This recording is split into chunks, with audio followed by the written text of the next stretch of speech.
الحمدللہ رب العالمین الصلاۃ والسلام علی خاتم النبیین وعلی آلہ وصحبہ اجمعین اما بعد فاعوذ باللہ من الشیطان الرجیم بسم اللہ الرحمن الرحیم قال اللہ تعالی فی سورۃ آل عمران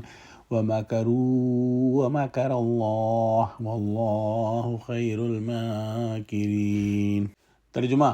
اور وہ یعنی یہود قتل عیسیٰ کے بارے میں ایک چال چلے اور خدا بھی عیسیٰ کو بچانے کے لیے چال چلا اور خدا خوب چال چلنے والا ہے۔ لفظ مکر جو ہے وہ خفیہ تدبیر کو کہتے ہیں۔ یہ اچھے کام کے لیے بھی ہوتی ہے اور برے کام کے لیے بھی۔ قرآن مجید میں جو مکر کی نسبت اللہ سبحانہ وتعالیٰ کی طرف سے کی گئی ہے، اس سے اردو کے محاورے والا مکر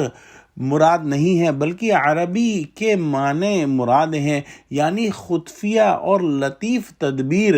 جس کا دوسرے کو پتہ نہ چل سکے۔ مطلب یہ ہے کہ یہود نے حضرت عیسیٰ علیہ السلام کے خلاف طرح طرح کی سازشیں اور خفیہ تدبیریں شروع کر دیں، حتیٰ کہ اس وقت کے بادشاہ کے کان بھر دیے کہ یہ شخص معاذ اللہ ملحد ہے، یہ جادوگر ہے اور جادو کفر ہے، اور جو ایمان لانے کے بعد کفر کرے وہ مرتد ہے، اور مرتد کی سزا جو ہے وہ قتل ہوتی ہے۔ یہ شخص تورات کو بدلنا چاہتا ہے، سب کو بددین بنا کر چھوڑے گا۔ بادشاہ نے حضرت عیسیٰ علیہ السلام کی گرفتاری کا حکم دے دیا۔ ادھر تو یہ ہو رہا تھا اور ادھر اللہ سبحانہ وتعالیٰ کی لطیف و خفیہ تدبیر ان کے توڑ میں اپنا کام کر رہی تھی، جس کا ذکر آگے آتا ہے۔ بے شک اللہ کی تدبیر سب سے بہتر اور مضبوط ہے، جسے کوئی نہیں توڑ سکتا۔ اگلی آیت میں ارشاد فرمایا: اذ قال اللہ یا عیسیٰ انی متوفیک ورافعک الی ومطہرک من الذین کفروا وجاعل الذین اتبعوک فوق الذین کفروا الی یوم القیامہ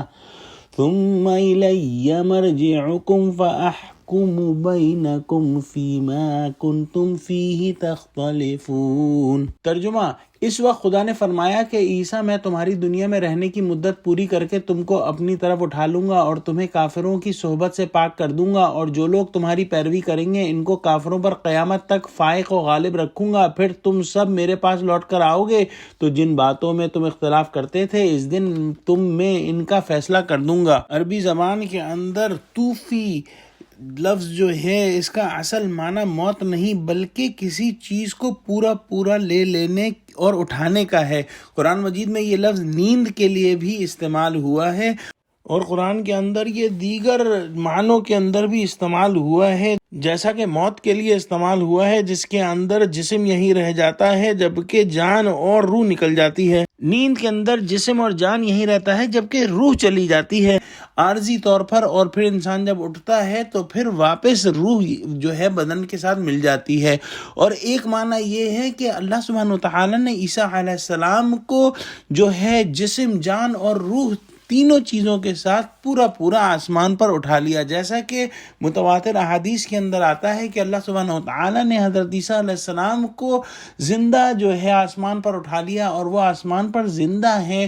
اور جو ہے قیامت سے قریب جب جو ہے وہ دنیا کے اندر بہت زیادہ جو ہے وہ گمراہی پھیل جائے گی، اس وقت وہ حضور صلی اللہ علیہ وآلہ وسلم کی امتی کی حیثیت سے واپس جو ہے وہ دنیا کے اندر آئیں گے اور دجال کو قتل کریں گے اور تمام یہودیوں کا خاتمہ فرمائیں گے۔ شب معراج کے موقع پر تمام انبیاء کی حضور صلی اللہ علیہ وسلم سے برزخی زندگی میں ملاقات ہوئی، لیکن حضرت عیسیٰ علیہ السلام کی چونکہ ابھی وفات نہیں ہوئی، اس لیے ان کے ہاں جو ملاقات ہوئی وہ موت سے قبل والی زندگی میں تھی، لہذا وہ رسول اللہ صلی اللہ علیہ وآلہ وسلم کے صحابہ میں شمار ہوتے ہیں۔ اللہ سبحانہ وتعالی نے حضرت عیسیٰ علیہ السلام کو اٹھا کر جو ہے کافروں کی صحبت سے پاک کر دیا، اور اس کے بعد جو ہے جو نصارہ بنے اور پھر اس کے بعد جو مسلمان بنے